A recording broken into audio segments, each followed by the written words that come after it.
আসসালামু আলাইকুম সুধী দর্শক, আমন্ত্রণ জানাচ্ছি ফুডিশ ফানের আজকের আয়োজনে।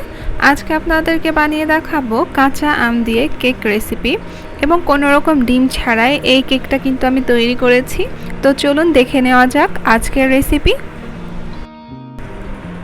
কেক বানানোর জন্য প্রথমেই আমি আম কেটে নেব।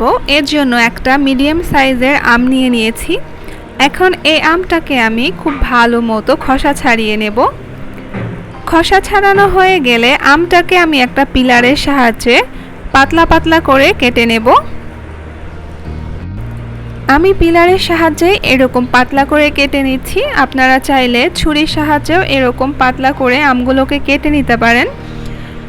এখন এই আমগুলোকে আমি একটা ব্লেন্ডারের জারে নিয়ে নেব এবং এর মধ্যে সামান্য পরিমাণ পানি দিয়ে দেব। এরপর এটাকে আমি ব্লেন্ড করে নেব। খুব ভালো মতো এটা পেস্ট করে নেওয়া হয়ে গেলে তারপর এটাকে আমি রান্না করে নেব। এর জন্য চুলায় একটা আমি প্যান বসিয়ে দিয়েছি। এই পর্যায়ে চুলার জাল কিন্তু বন্ধ আছে। এখন আমি এইরকম চায়ের কাপে 3 ভাগের 1 ভাগ আম নিয়ে নিলাম, অর্থাৎ 1/3 কাপ আমি আমের পেস্ট নিলাম। এর মধ্যে আমি 2 টেবিল চামচ চিনি দিয়ে দিলাম। এখন চুলার জাল অন করে দিয়েছি এবং অনবরত নেড়ে এই আমটাকে আমি রান্না করে নেব যতক্ষণ না চিনিটা সম্পূর্ণ গলে যাচ্ছে এবং আমের কালার একদম চেঞ্জ হয়ে যাচ্ছে। যখন আমের পেস্টটা ঠিক এরকম স্বচ্ছ দেখাবে তখন চুলার জাল বন্ধ করে দিতে হবে এবং এই পেস্টটাকে ঠান্ডা করে নিতে হবে। এখন আমি আমের খোসা এরকম ছোট ছোট করে পাতলা করে কেটে নেব। এতে করে আমের কেকে অনেক সুন্দর একটা ফ্লেভার অ্যাড হবে। আমি প্রায় 1 টেবিল চামচ পরিমাণ এরকম আমের জেস্ট নিয়ে নিয়েছি। এই পর্যায়ে আমি কেকের মোল্ড রেডি করে নেব। আপনারা চাইলে এরকম কেকের মোল্ডও ব্যবহার করতে পারেন, আবার এরকম যদি বাসায় যে কোনো সিলভারের পাত্র থাকে সেটাতেও আপনারা কেকটা বানিয়ে নিতে পারেন। আজকে আমি বেকিং পেপারের বদলে এমনিতেই সাদা কাগজ ব্যবহার করছি। এই জন্য আমি পাত্রের সাইজে কাগজটাকে কেটে নিলাম। এর মাঝখানে সামান্য তেল দিয়ে ব্রাশ করে নিলাম। এখন আমি কেকের ব্যাটার তৈরি করে নেব। এর জন্য একটা বাটি নিয়ে নিয়েছি। এর মধ্যে এখন আমি চায়ের কাপে 1/2 কাপ চিনি নিয়ে নেব। এর মধ্যে দিয়ে দেব চায়ের কাপে 3 ভাগের 1 ভাগ অর্থাৎ 1/3 কাপ সয়াবিন তেল। এখন এই তেল ও চিনি কিছুক্ষণ মিশিয়ে নেব। মেশানো হয়ে গেলে এর মধ্যে আমি দিয়ে দেব আগে থেকেই তৈরি করে রাখা আমের পেস্ট 1/3 কাপ। আমের পেস্ট দেওয়ার পর আরও কিছুক্ষণ এইটাকে এইভাবে একত্রে মিশিয়ে নেব। এখন আমি শুকনো উপকরণগুলো নিয়ে নেব। এর জন্য একটা স্ট্রেনার নিয়ে নিলাম এবং এর মাঝখানে আমি 1 কাপ ময়দা দিয়ে দিলাম 1/4 কাপ গুঁড়া দুধ, 1 চা চামচ বেকিং পাউডার ও 1/2 চা চামচ বেকিং সোডা।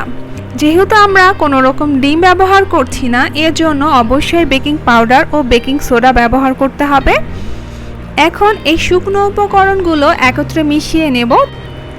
তারপর এই চালনির সাহায্যে খুব ভালো মতো এই উপকরণগুলোকে চেলে নেব যাতে করে কোনো রকম দানা বেঁধে না থাকে। এখন খুব ভালো মতো এই শুকনো উপকরণগুলো আমের পাল্পের সাথে মিশিয়ে নেব। এখন ব্যাটারটা বেশ ঘন লাগছে, এজন্য এর মাঝখানে আমি দিয়ে দিলাম 1/2 কাপ তরল দুধ। তবে আপনারা চাইলে দুধের পরিবর্তে পানিও ব্যবহার করতে পারেন। এখন এর মাঝখানে আমি দিয়ে দেব কয়েক ড্রপ গ্রিন ফুড কালার। তবে এই ফুড কালার অপশনাল, আপনারা চাইলে বাদ দিতে পারেন।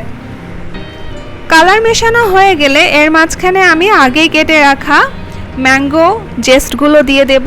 দেওয়ার পর খুব ভালো মতো আবারও মিশিয়ে নেব। ব্যাটারটাকে খুব ভালো মতো মিশিয়ে নিতে হবে যাতে এর মধ্যে কোনো রকম দানাদার কিছু না থাকে। এখন আমি এই ব্যাটারটা মোল্ডের মধ্যে ঢেলে দিচ্ছি। এর মাঝখানে আমি কিছুটা টুটি ফুটি ময়দা দিয়ে মাখিয়ে দিয়ে দিলাম। আবারও ব্যাটারের মধ্যে ঢেলে দেব। বাকি টুটি ফুটিগুলো ওপর থেকে ঠিক এইভাবে ছড়িয়ে দেব। দেওয়ার পর একটা কাঠির সাহায্যে ঠিক এইভাবে খুব ভালো মতো ব্যাটারের সাথে টুটি ফুটিগুলো মিশিয়ে নিলাম। এতে করে কেকের মধ্যে যদি কোনো রকম বাবলস থেকে থাকে তাহলে সেটা আর থাকবে না। এখন আমি চুলায় একটা ডিপ ননস্টিক প্যান বসিয়ে দিয়েছি এবং একটা স্ট্যান্ড বসিয়ে দিয়েছি। এখন এটাকে আমি ঢেকে 5 মিনিটের জন্য মিডিয়াম হিটে প্রিহিট করে নেব। ঠিক 5 মিনিট পরে ঢাকনা উঠিয়ে এর মাঝখানে আমি কেকের মোলটাকে বসিয়ে দিলাম। এখন ঢেকে এইটাকে আমি একদম লো হিটে রান্না করব 40 থেকে 45 মিনিটের জন্য। তবে চুলার তাপের তারতম্যের কারণে কিন্তু এই কেকটা হতে একটু বেশি বা কম সময় লাগতে পারে, তাই কেকটা মাঝে মধ্যে ঢাকনা উঠিয়ে একটা কাঠির সাহায্যে চেক করে দেখবেন কেকটা হয়েছে কিনা।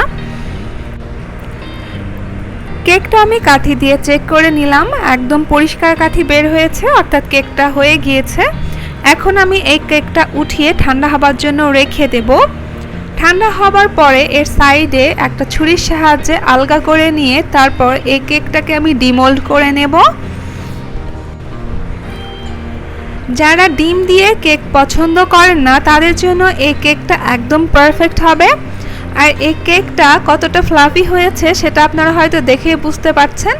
এখন এই কেকটাকে আমি কেটে দেখাচ্ছি এর ভেতরটা দেখতে ঠিক কীরকম হয়েছে। এই কেকটা অনেক সফট হয়েছে আর এটা কিন্তু খেতেও অনেক মজার, তাই বাসায় একবারের জন্য হলেও এই আমের সিজনে এই কেকটা তৈরি করবেন। আর আজকের এই রেসিপি ভালো লেগে থাকলে অবশ্যই চ্যানেলটিকে সাবস্ক্রাইব করবেন। পরবর্তী রেসিপি দেখার আমন্ত্রণ জানিয়ে আজকে এখানেই শেষ করছি। সকলে অনেক ভালো থাকবেন। আল্লাহ হাফেজ।